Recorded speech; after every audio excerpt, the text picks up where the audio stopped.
Hey guys, how you doing? Gonna do a dishes video. This one's gonna be more long form. This is gonna be just for YouTube. I'm not gonna share this one around. If you would like to share it, you go right ahead. I'm not gonna stop you. I feel like a lot of my videos have had like a kind of a pace to them recently, and it's gonna be nice to do my dishes and do a nice video. This one's for the Patreon community. Um, Someone from Patreon asked me to talk about banks and credit unions, obviously with a pro credit union slant, and I will happily oblige. Didn't really give me a guidepost, just banks, credit unions, maybe using credit unions as a model to move forward, which I don't mind that very much myself. But let's define what these things are. If you're a person who's oh, what's a credit union or how does it work, or like banks and credit unions, I kind of know about these, but I'm not 100% like why one is superior over the other. Let's break it down right now, okay? So people talk about banking here. I'm sure you've heard this before about banks, right? Oh, well, everybody puts their money in the bank, right? You make your money, you deposit it in the bank, and then bankers turn around and loan that money to other people who want to have projects or something like this. And then that money circulates through the economy, right? And so a little bit of that money then goes back to you, the original depositor, right? In interest payments. And this is how the community supports itself. Isn't it such a wonderful thing that the bank is doing? Except this is not how a bank functions in any way, shape, or form. Banks do not operate that way. Credit unions operate that way, right? That's why credit unions are mainly local, because credit unions do take in deposits from people. You've got your money, you put it in a credit union. The credit union then loans it out to somebody who wants to do something local in the neighborhood, and helps them along. And then you get a little piece of what's going on. That's how a credit union works. Banks do not work that way. Like, get that right out of your head. Banks create money out of nothing in a process that can only be described as absolutely insane that we allow private people to do this. There are privately owned companies that can, no word of a lie, create money out of nothing. They type it into a screen, it goes and is created, and then they move along with their day, right? That's and people wonder why our economic system is in free fall collapse. Like, people wonder why our economic system is so fragile. It's because it's mainly illusionary, right? It's mainly based on nothing. And this gets pretty deep into the fact that money is not real, and like we treat money as a commodity when in fact it is more akin to a technology, like writing, right? And yeah, you can get pretty deep into that kind of conversation. I've done videos on that, so please go back and take a look. So I generally think that this money creation out of nothing system, right, should not be in the hands of private people. Like, it's absolutely nuts that we give people this power to decide what or is not valuable. I actually go so far to say that like, even the good style of donating money, but depositing money and having it invested, like, that's not that great either, because you're still letting a small group of self-interested people decide what's good for the community, right? That while I like the idea that, like, oh yeah, okay, so we all deposit our money and then that money gets loaned out by people who are still deciding for themselves what is good or is not good for the community. It doesn't take a genius to figure out that, like, all it takes is like a couple of Puritans or a couple of curmudgeons to like really put a wrench in this system, right? To really put like a real damper and a real kibosh on this thing. And it doesn't matter.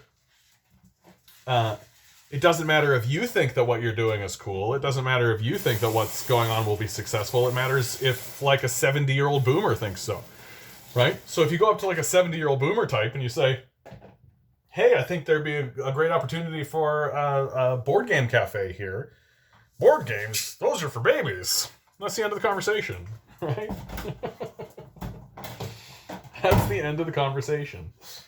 And so I'm more in favor of community involvement, right? With that kind of credit union style of interaction. But the thing is, guys, like, money's not real. Like, money's not real.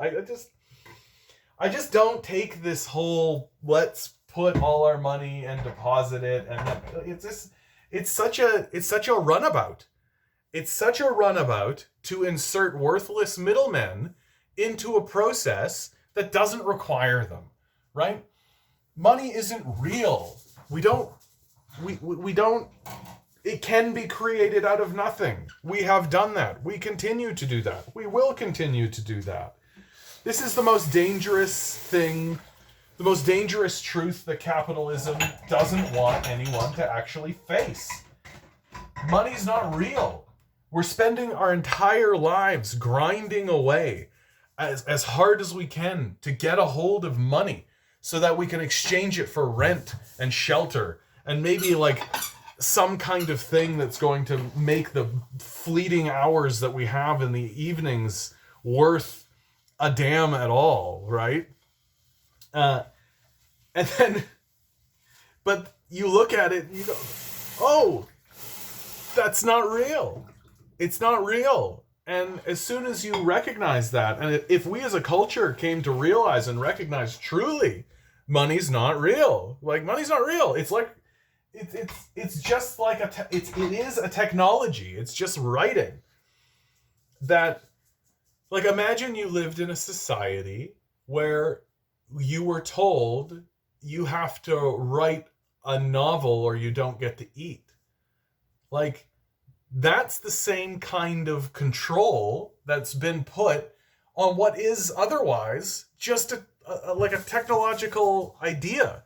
Like, just like and it's something that we as humans do. Like, money seems to be intrinsically manifest in who we are as people. It seems built into our social structures. It is a form of how we communicate with one another, but we've ascended it to this level of worship.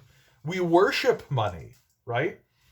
Just in the same way that we worship gods, or we worship idols, we worship CEOs or icons. Like, Steve Jobs got worshipped. He was being worshipped. Like, Steve Jobs wasn't a smart man. He wasn't even a good man, right? He was a good marketer. That's all. And he got worshipped. So we as humans, like, we're very gullible. It's easy for us to fall into these worship traps, and we have worshipped money. We worship money, which doesn't exist. It doesn't exist. And as soon as you recognize that it doesn't exist, and you know who knows it doesn't exist more than anybody? Bankers. They know more than anybody that money does not exist. Because when it comes time to give somebody a loan, they're not taking somebody else's deposit. They're not taking somebody else's deposit and loaning it to that person, right? And then paying them at interest the way that a credit union does.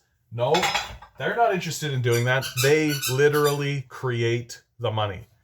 They create the money out of nothing, out of thin air. It apparates. It just comes from the ether because it's not real, right? And so where does this put us in regards to how we should structure our banking system and how we should structure monetization and money?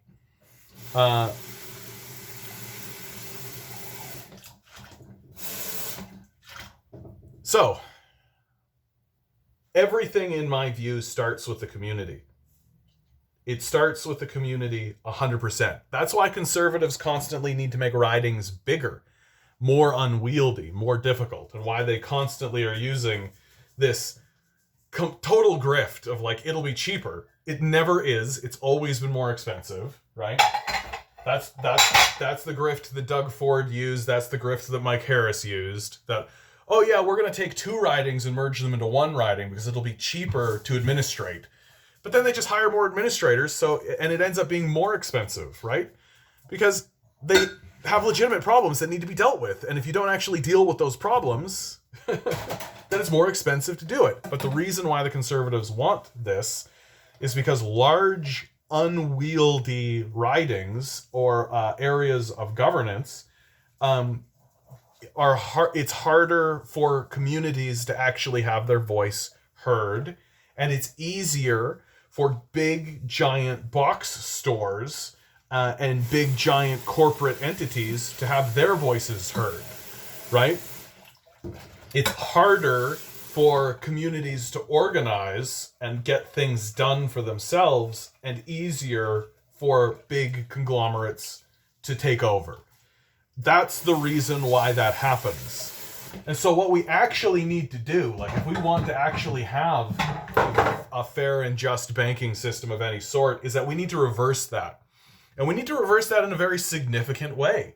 Like, I'm not talking about going back to having like, you know, a normal amount of ridings or like the ridings we used to have. I'm talking about like, we need to have a representative for literally the street that you live on. Like, we need to have a representative for every like 100 people, I think. That's how small scale I'm talking about. Like, we need to have like neighborhood communities that are officially built into the governance of the society. And we also need it so that the people who live in those neighborhoods, right, have a much larger say over what can happen in those neighborhoods, right? Instead of it being like some billionaire owning all the properties in a neighborhood and sitting on them and keeping them open, or just like letting a McDonald's in there because the McDonald's is, you know, that's gonna make a profit, while it stinks up the place because it's a friggin' McDonald's. Instead of that, let the people who live in the communities actually decide what they want in the communities, right? I keep saying this over and over again, like, forget about the money. Forget about the money aspect. Like, if everybody in the community wants there to be a board game cafe on that street corner right there, right? And if that property is already empty, even if the property is not empty, even if there's a person in there who everyone in the community is like, this guy's not really doing a great job, it's not really happening, you go here and everything sucks, right? Everybody can get together and everybody can vote to change it, right? Which is how it should be. It should be that people should be able to organize amongst themselves in small-scale community ways to be able to influence their businesses that are around them, right? That if I wanted to open a board game cafe on the street corner, I would talk to the community at like a town hall. There should be regular like meetings where you all go to like a town hall for just your neighborhood, and you make these decisions, and you don't need to ask permission from like a bank or from some kind of ridiculous capitalist structure or some sort of stupid thing. You just give that person the permission to do it, and then watch as they do. And if this is the structure of how the society works, right? If it's just sort of understood that everything should work this way, then, and especially if you get rid of the hoarding, right? This is the number one reason. Like, in many ways, it doesn't actually matter if you have like a banking structure, if you have a credit union structure. What really matters is that you have enormous amounts of capital and enormous amounts of money pooling under a small group of people, right? Like, you want to open up that board game cafe? You gotta ask Bill the billionaire, right? The one billionaire. You want to open up a car dealership? You gotta ask Bob the billionaire. You want to you want to build a condo? You gotta ask Bob the billionaire, right? Everything's got to be run by Bob the billionaire. Everything's got to be in control of this small group of people who have hoarded this imaginary thing to themselves and have excluded everything.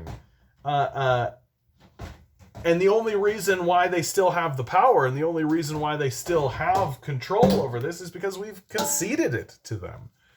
That if we all said, like, no, this is like an ephemeral thing, that obviously things have gotten out of control, and if we just set a cap to how much a person could own or could have in the first place, like, that by itself would resolve a lot of what we're experiencing, right? Because instead of a person just hoarding that wealth for themselves and shipping it offshore, well, maybe they'd give that money to their employees, right? If the money was going to be taxed away, like if, say, over $1 million, the money was just going to be taxed away anyway, like, yeah, why wouldn't I spend it in the community? Why wouldn't I give it to my workers? Why wouldn't I give it to other people to do other things with, rather than just sit and hoard on it if it's going to get taxed away anyway? And then, oh, hey, there's your actual trickle down, right? And this prevents, like, all the ridiculous hoarding nonsense. Like, it's anytime I talk to capitalists, they're all, well, if you don't use money, or if you use less money, or it's why people will just hoard. And it's like, no, not if you have, like, a taxing mechanism built in. Like, and then your structure doesn't really matter that much. Because if people can't get greedy, like if they literally cannot be greedy because it's built into the tax code that you can't, because once you attain a certain amount of wealth, that's it. You just don't get any more wealth, right? You just don't. Because we understand that humans are greedy losers who won't actually help each other once they get like $1 billion. Then the system sort of shuffles itself out, and it doesn't actually matter if it's a banking system or a credit union structure or any of that kind of stuff, right? So I end up looking at like the banking and credit union structure kind of like superfluously. It's like trying to solve a problem with two different things that are equally the same to me, because the underlying structure is actually what's the problem, right? That it doesn't matter if, oh, well, it's deposits and then we loan out those deposits, or if it's, we just create money out of nothing. If you've allowed a billionaire to walk around in your society, right? If you have a billionaire, then he's the guy you're asking because he's the depositor, or he's the guy that owns the bank. Pick one, right? And both suck. Both are terrible, and they're not terrible because one structure of them is more superior than the other. They're both terrible because there's a billionaire.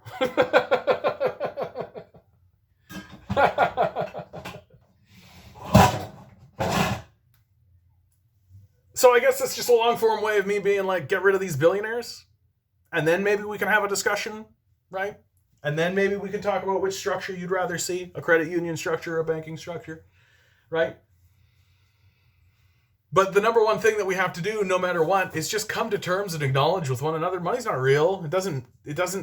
It's not worth a human life. Like, all the money in the world is not worth the life of, like, a blind, mute paraplegic.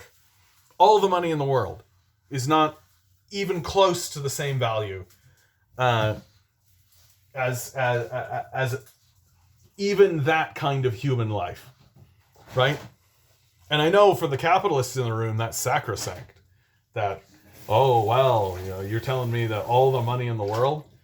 Like, yeah, we know. Because, and you can see it.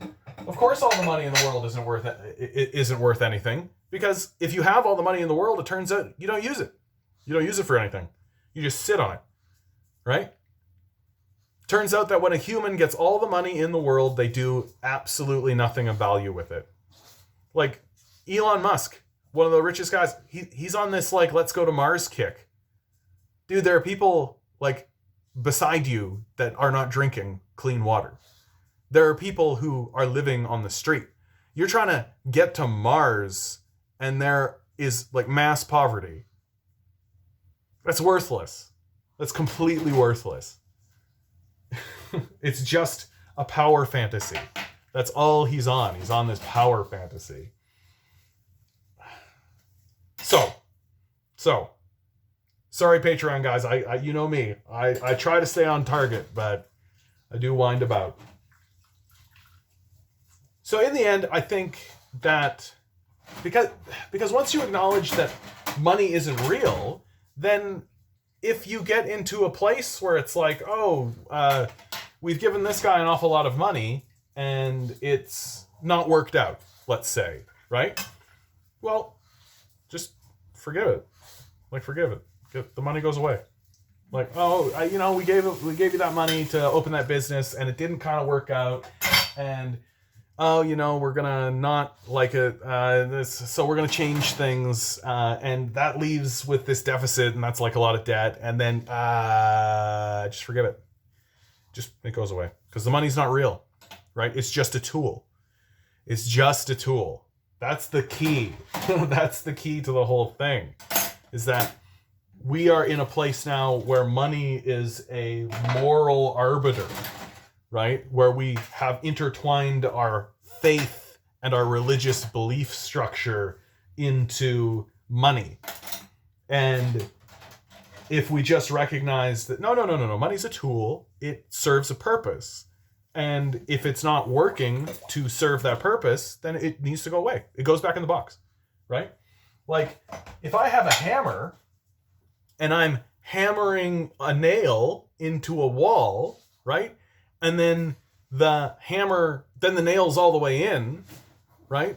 And then I turn and there's a screw, right? And I got my hammer. Am I just going to keep hammering? Just be like, hammer, hammer, hammer is truth. Hammer is truth. Or am I going to be like, I no longer need the hammer. I'm going to put that in the box. I'm going to pull out my screwdriver because that's the appropriate tool for the task at hand. Because if all you're going to do is just use money to try and solve everything and then insist that someone must be enslaved to the money, then you're kind of dumb. Like, that's all. That's it. Because the money's not real. We literally could just forgive it, right? We could just be like, oh yeah, okay, that didn't work out. Forgive it. That's fine. No muss, no fuss. And especially like if that, because here's something real. Like, sometimes people try as hard as they can. Sometimes they have a good idea, and sometimes they try as hard as they can, and they're working as hard as they can, and it just doesn't work. Right? That's life. That's one of my biggest fears about this channel, is that I'm like growing and I'm trying my hardest and I'm doing my best and I think I'm doing everything right and I'm trying as best as I can, and that's just not going to work. Right? It's just not going to work. And how do I know that happens? Because it happens. Because I've seen it happen. Because I've watched it happen. Because I've seen people do things that I consider to be beautiful. And I've seen people put themselves out there and be vulnerable and try and just get totaled. Just get totaled. And in our system, if that happens to you, well, you got a big debt to pay off. Better go work at Timmy's. Better go work and get that paid off. Oh, you want to declare bankruptcy? Well, that'll cost you too, right? Like, the whole system is structured to punish you for being an entrepreneur, for trying, for doing this kind of stuff, because we've deceived ourselves into the belief that the money is real at all. When what we should be doing and what we could be doing, it's like when people get into these positions where, like, instead of it being like, oh, I see that you can no longer pay your debts, well, this is going to do negative and this is going to be bad and this is going to be all this kind of stuff. Like, literally, we could as a society be like, oh, we see you get into a position where you can't pay your debts, so we're just going to forgive those debts. Like, maybe we won't be so, like, gung-ho to give you another whack of money, but you know what? Can't fault somebody for trying something. And especially, like, once you see that the money's not real, like, once you see that the money's not real and there's no benefit for anybody to hoard it, right? Then why shouldn't you just have somebody have a crack at an idea? And if that person can talk to a community directly, a community that can do direct community action in order to put stuff in, and if that person can convince these people, you know, hey, this would be a great place to have like a restaurant or a business or this kind of thing or that kind of thing, this kind of service, I'd really love to provide that, right? I'd really love to be a part of that. I'd really like to help that grow. And if they can convince the community to do that and the community goes along with it, why shouldn't the community just say, yeah, just do it? And should that require monetary support, then let the community create the money and do it. And then if it fails, let them destroy the money and have it disappear. Because ultimately what matters is what's built and what's created and what's manifested into the world, right? Like, do you know how much money it cost to build the building that you are in? In 200 years, do you think that amount of money would matter at all? Like, the money is just a tool that got that building, that we used in order to get that building built, right? It's just a method that we use to exchange currency, and it doesn't matter if it came from a credit union or a bank. Like, but it's our relationship to the money that's so perverse. We've just gotten so perverse and so like disoriented and so distracted by this idea that the person that has the most money is a winner. They're a winner. And if you don't have any money, it's because you're a loser. You're a loser. Like, shut up. It's so stupid. It's such a dumb way to think about the world. Like, and I'm not trying to be insulting to people, but like, it's the truth. Like, you might as well believe that that there's a witch that lives under your bed, right? And if you don't spread salt around your bed every night, the witch will get you. It's that kind of thinking. Like, it's that kind of level. And what gets really weird about this conversation is that, like, that there are people in the world that can't tolerate the idea that when a person fails, we should just forgive them, right? That's the weirdest part about it. That there are people who live in this world who refuse to accept the idea that if a person fails, we should forgive them. Like, they want there to be some kind of structure of punishment. That they want these people to be in debt. They want to thrust them into poverty. They want them to live in this kind of hellish scape because they had money and then they failed, or they were given money and then they failed, so they have to become indentured servants. Like, forgive it. The money's not real anyway. Like, sorry you can't continue to get free money, bank. Like, any of that. So, yeah, I don't know if that fulfills the objective. Patreon subscribers. I know I kind of copped out a little bit, like banks versus credit unions, because ultimately, like, I talked to my brother. My brother, he's going to be the premier of Manitoba one day. I'm convinced of it. And he said of political structures when Trudeau was lying about wanting to do electoral reform, he said it doesn't actually matter what the structure of the election looks like. What matters is civic engagement. What matters is that people are involved. And so if people are involved and can be involved in the creation or destruction of the businesses that are around them, instead of just these billionaires that are tromping about, then I don't know that it matters that much if the structure of the money distribution is built on a credit union system or it's built on a banking system. You know, I just don't think it matters that much, because ultimately what is distorting our society is not the structure of a bank being able to create money or a credit union distributing deposited money. Ultimately, what is distorting the society is the fact that there's like 5 people with more money than 50% of the society. Like, ultimately, that's what's distorting the game. And what's so weird is that the game itself is made up. The money's not real. The money's not real. All right. Like, share, subscribe, send it about. To the person that suggested this, if this didn't satisfy you, because I know I kind of chinsed it, I think, a little bit, just let me know and I'll do another one for sure. Yeah. Like, share, subscribe, send it about. I love you all. Good luck. We're going to need it.